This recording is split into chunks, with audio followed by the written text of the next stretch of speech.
Hi guys, we thought we'd share with you a bit of one of our video coaching sessions. So one of our students is having some trouble with a horse that when we do the passenger lesson, which means we don't really ask a horse to go anywhere, we just want to move them. We're not steering, they're just going. So she's, Jamie's hands are in the air there. She's struggling that the horse is kind of taking her to some really uncomfortable places and she doesn't want to get into trouble. The horse is kind of pushing her against poles and getting her knee up against the rail. So we're going to talk about how she's going to deal with that. We don't go to steering. We just want to keep the horse moving.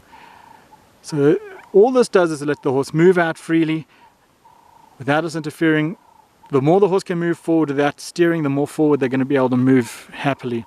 So you see Jamie's really working hard on not steering. It doesn't matter where the horse goes, as long as it's going forward.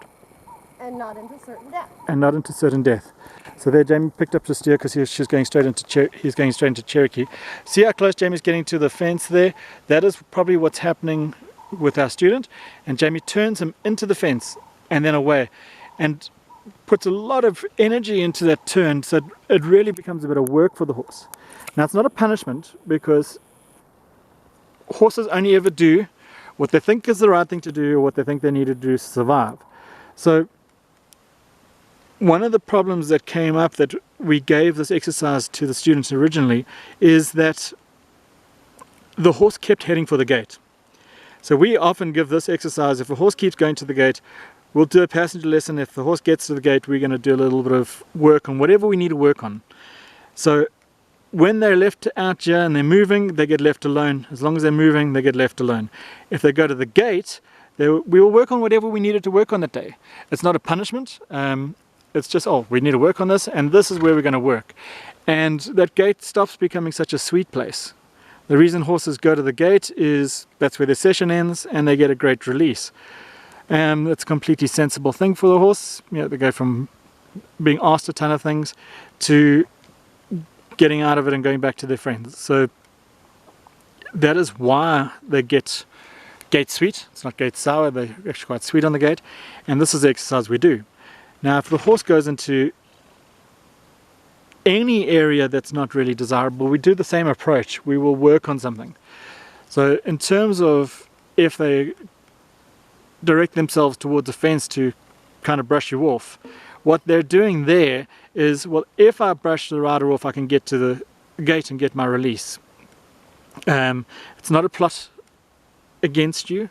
They are incapable, because they don't have a frontal lobe, they are incapable of plotting our demise or mischief. They just see that as a possibility for release, so they think it's the right thing to do. Other things we do when we're working on a horse that goes near the gate is we always end our session away from the gate. We do no work where we'll rest at the gate. Resting is in the middle. So I even get it to the point where I'll come to the middle, unsaddle my horse and do a forelock rope. Start my session. Every rest is away from the gate.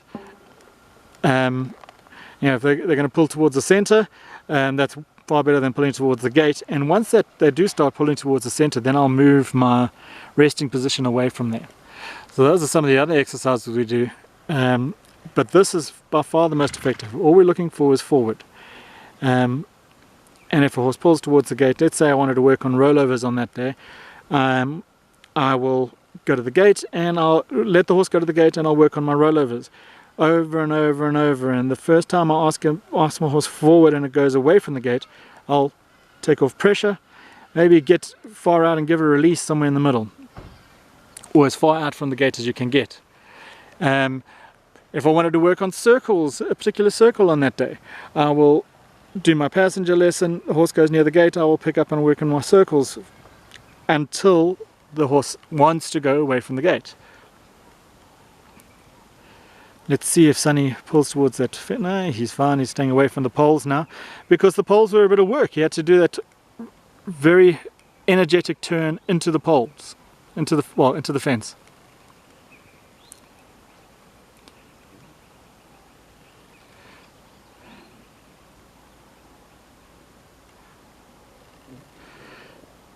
Now this is an exercise on a young horse you can do. I normally do this exercise for my first 10 to 15 minutes of every ride on a young horse, where they're just getting to move without being interfered with and working on the steering. Gets them relaxed and not interfered with too much.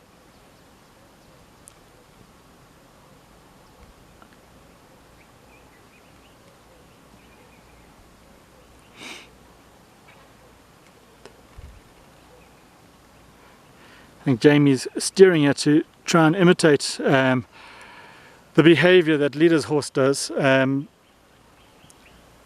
Obviously Sonny's had this from the start of his career, so he doesn't really exhibit any of those behaviors. So Jamie's going to mimic it for you guys again. So he goes too close to the pole, picks up, turns him to the fence energetically. Again, it's not punishment, it's just energetic.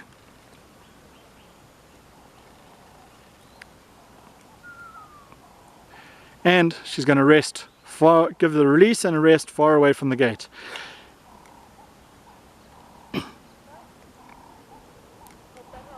Hope that helps, guys. Lida, I hope this is helpful. Cheers.